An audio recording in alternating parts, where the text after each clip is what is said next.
శంకర భగవత్పాదులు ఈశ్వరా నాకు ఇది కటాక్షించు, ఇది లేని నాడు ఎన్ని ఉన్నా ఇతర ప్రాణుల కష్టం చూసి చెలించలేనప్పుడు ఏవి ఉంటే మాత్రం ఏమిటి ఉపయోగం, దానివల్ల ఆర్ధత లేనప్పుడు మనస్సుకి ఎంత గొప్పగా అడుగుతున్నారో చూడండి. అందుకని అవినయమపనయ విష్ణో దమయ మనః శమయ విషయ మృగతృష్ణాం భూతదయాం విస్తారయ తారయ సంసార సాగరత.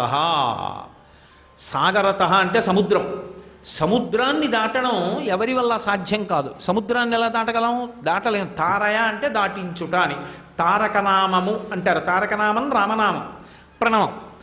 దాటించగలిగినది ఏం చెయ్యాలంటే ఈశ్వరానన్ను సంసారయ తారయ, ఈ సంసారం అనేటటువంటి మహాసముద్రాన్ని నీ పాదాన్ని నౌక చేసి దాటించి ఆవలి ఒడ్డుకి చేర్చు.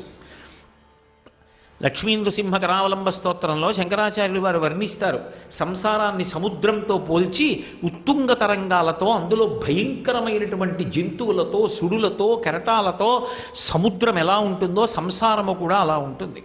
అటువంటి సంసారాన్ని దాటించగలిగిన వాడెవరు అంటే పరమేశ్వరుడు ఒక్కడే. అవలీలగా దాటించగలడు.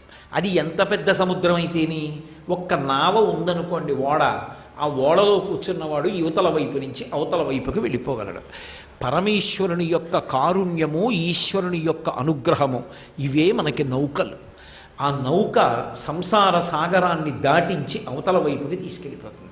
తీసుకెళ్ళిపోయి తరించేటట్టు చెయ్యగలదు. ఆయన అనుగ్రహించాడా? ఎంతలో ఇవ్వాలండి జ్ఞానాన్ని? ఎంతలో ఇవ్వాలి భక్తి జ్ఞాన వైరాగ్యాల్ని? ఆయన అనుగ్రహం కలగాలి. ఆయన అనుగ్రహం కలగడానికి ఇవి కలగాలి. ఇవి నా అంత నీ ప్రయత్నిస్తే వచ్చేవి కావు. నీ అనుగ్రహంతో ఇవి కూడా నాకు రావాలి. ఈశ్వర నాకు ఇవి కటాక్షించు. వీటన్నిటికీ ప్రయోజనం నన్ను ఈ సంసార సముద్రం నుంచి దాటించు, ఈ జనన మరణ చక్రం నుంచి తప్పించు. ఎందుకో తెలుసా? శాస్త్రంలో అత్యంత భయంకరమైనవేవి అంటే రెండే. ఒకటి పుట్టడం, రెండు చచ్చిపోవడం. ఈ రెండే కష్టం. మధ్యలో ఉన్న కష్టాలు మంచి మాట చెప్పేవాడు, సేద తీర్చేవాడు వస్తే చాలు, కొంత ఉపశాంతి కలుగుతాయి. మనిషి మారతాడు, చేసుకున్న పాపం క్షయమవుతుంది. కానీ పుట్టడం అంత కష్టం.